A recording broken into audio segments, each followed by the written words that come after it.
Hey guys, Josiah here with Aesthetyx Fitness. In today's video, I'm going to talk to you about the 3 most difficult muscle groups to add mass to. Alright, so obviously each individual person has different muscle groups that they find it hard to add size and strength and mass to.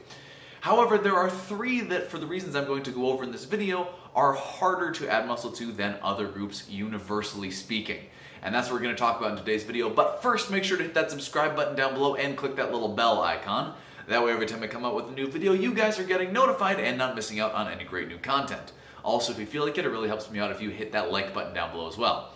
Now with that out of the way, let's get started. Alright, so in today's video we are going to count down from the 3rd most difficult muscle to the 1st most difficult muscle to grow. And we're going to start with number 3, which is your neck. Now the reason that the neck is in this list is not because the individual muscles in the neck are particularly difficult to add size to, but more so for the reason that it is very hard to find gyms with the proper equipment to train your neck directly, and also for how difficult it actually is to train your neck safely and effectively. The safest and most effective ways to train your neck are either with plate-weighted neck raises on a bench, or with an actual neck harness that you suspend weights from. However, a lot of people when they train their neck are going to resort to trying to do things like boxer bridges on the floor, where you lift your body weight up by craning your neck back and supporting your body weight with it. This is a very functional movement that is good for developing neck strength for people like boxers and wrestlers if they're specifically training for that sport. However, you have a severe risk of actually chipping vertebrae in your neck or pinching nerves, both of which can lead to injury and very intense, long-lasting pain in your neck, and oftentimes when you do injure them that way, you're not going to realize until it's too late. So for that reason, I strongly don't recommend doing boxer or wrestler neck bridges unless you specifically have to for that sport, because again, it can cause long-lasting injury and discomfort. Another thing that makes it difficult to train your neck is a lot of people don't have the time to add that into their existing routines or add specific workouts for their neck on top of the workouts they're already doing throughout the week. So that's why that sits at number 3 on the list. Number 2 is your forearms. And the reason for this is that a lot of the size potential for your forearms is dictated genetically, based on the insertion points of where your actual forearm muscle connects to the tendons in your arms.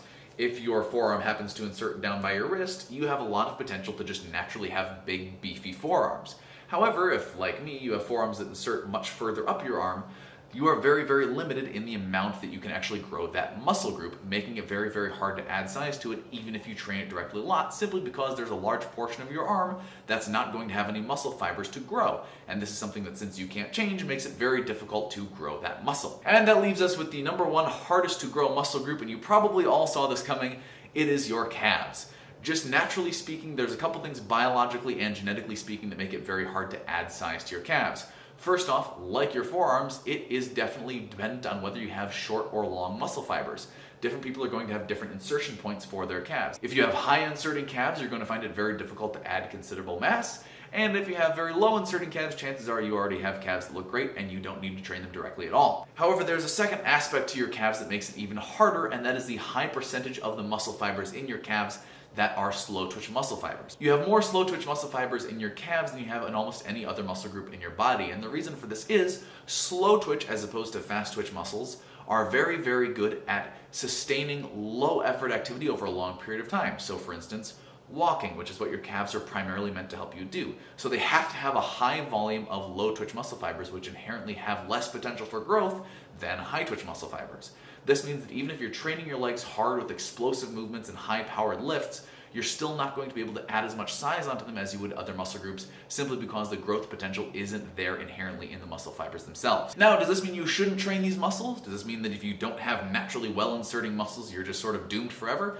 No, obviously you should train your forearms, you should train your neck and shoulder girdles safely, and you definitely should train your calves. Train them for functionality, for strength, and of course for size, to get whatever size growth you can out of those muscles. And that's it for today's video, guys. Thank you so much for watching. Remember to leave a like down below if you enjoyed the video, and of course subscribe to this channel because I have new content coming out all the time that I don't want you guys to miss. And leave a comment down below letting me know any muscle groups you are struggling to grow, what you find the hardest muscle to grow is, so that I can make videos in the future covering that, so that I can help you train smarter and look better.